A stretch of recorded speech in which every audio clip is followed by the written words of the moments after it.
If you have recently watched the news or followed local and world politics, chances are that you've had the terms apartheid, revolution, totalitarian, propaganda, democracy, radicalism, socialism, Marxism, Kafkaesque, martyrdom, and several other thrown around in one context or another.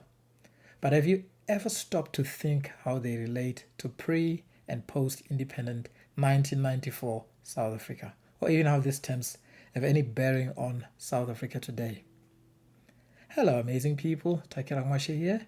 A warm welcome to my channel, a place where future leaders come to get inspired.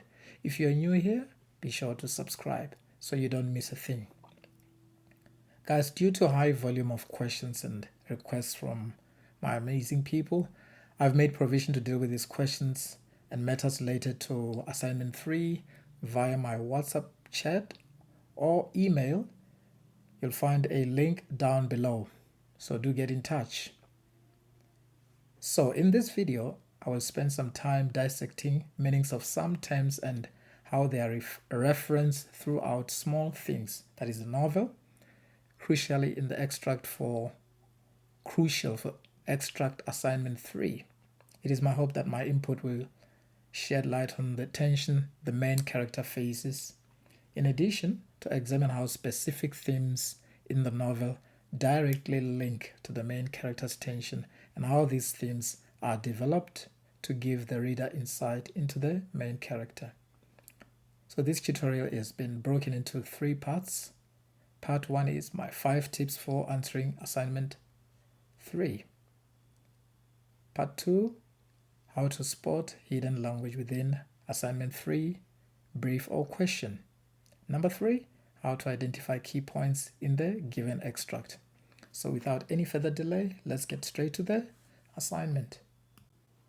So my 5 tips for answering assignment 3, here they are. Tip number 1, unpack the question. What I mean by unpack the question here is you got to make sure you cover all aspects of the question by reading the question thoroughly. Tip number 2, structure your answer. In other words, have the intro, that is the introduction, the body, the conclusion.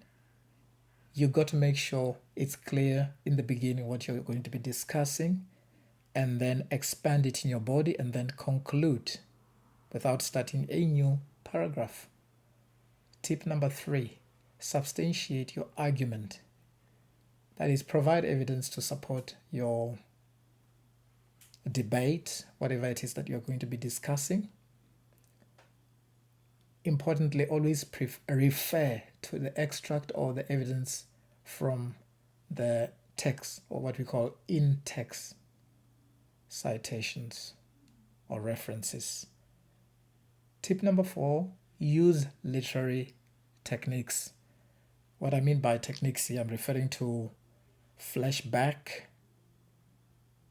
like the beginning of the extract where the main character is thinking about or being resentful about the imprisonment for 18 years. Tip number 5, write in present tense using correct spelling and grammar. Important.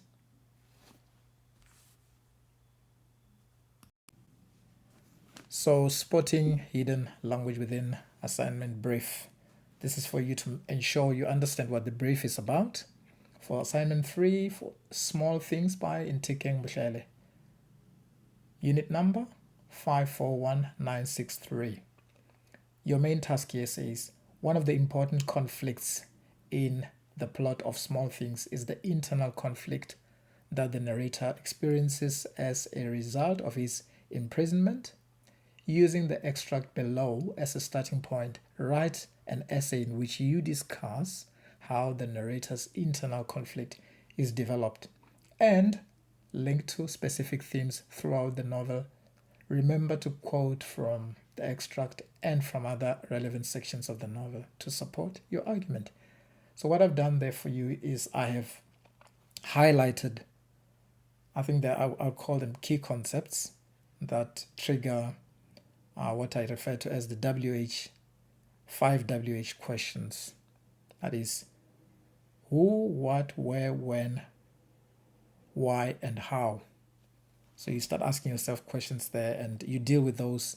So please pay attention to these highlighted words because they are key to unlocking the whole extract and the assignment for you. So I won't really dwell much on this, but if you need more help with this, you can always catch me, as I said earlier, about the links that I'm going to leave below. You can get in touch and find out or actually talk to me about it, and I'll be happy to share.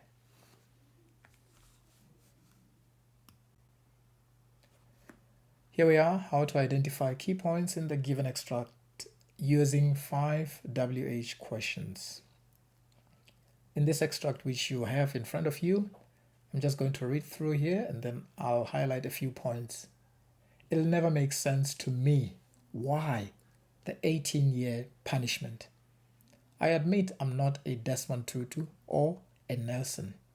I've come to realize that underlying my apparent indifference is irresolvable anger in search of meaning. There's a risk that I will die without completely ridding myself of this terrible predicament, aging with smothering resentment, a sense of brewing rage, but the injustice that I feel is nothing new. Che Guevara commanded guerrilla warfare while wrestling with bouts of asthma, yet he died with little reward. All those months in the wood, attacking and escaping from Batista's men, and on the grand march to Bolivia, and the reward? An execution. Major Joubert was right in warning me that I should not be a martyr. But he was also wrong. Martyrdom is not only when you're dead and buried. There are many walking dead, bruised by the revolution. A revolution which, by the look of things, has lost its way in the Animal Farm, Kafkaesque sense. How is one expected to plead justifications for one's continued existence to gun-wielding thugs? Thugs that emerge out of nowhere, demanding things. So what I've decided to do here, I'm just going to really concentrate on one concept, which is Kafkaesque, because it's almost a philosophical concept or ideology that ties in everything that you're reading about, which is what this novel is about. So Kafkaesque is a term coined after the German bohemian novelist Franz Kafka. It describes a distressful and alienating state a person in an almost crazy world experiences as she loses touch with reality, as if having nightmarish dreams. Everything appears bizarre or illogical or absurd. Just like in Franz Kafka's novels In the Trial, the protagonist in Mohlele's novel faces similar fate of being charged by the draconian apartheid system with a crime that is never named. This view is verified by Mohlele himself in my online interview wherein he states, I quote, "The character is a damaged individual by history, political, personal shortcomings, state politics, and imprisonment. He is hurt and out of touch with the contemporary society and post-independence environment," close quotes. I'll go as far as this. Like I said, guys, if you need to get in touch with me for further information, please, you can go to my WhatsApp chat or you can DM me on the email that is given below on the link. Thank you for watching again. Don't forget to subscribe and leave a comment down below.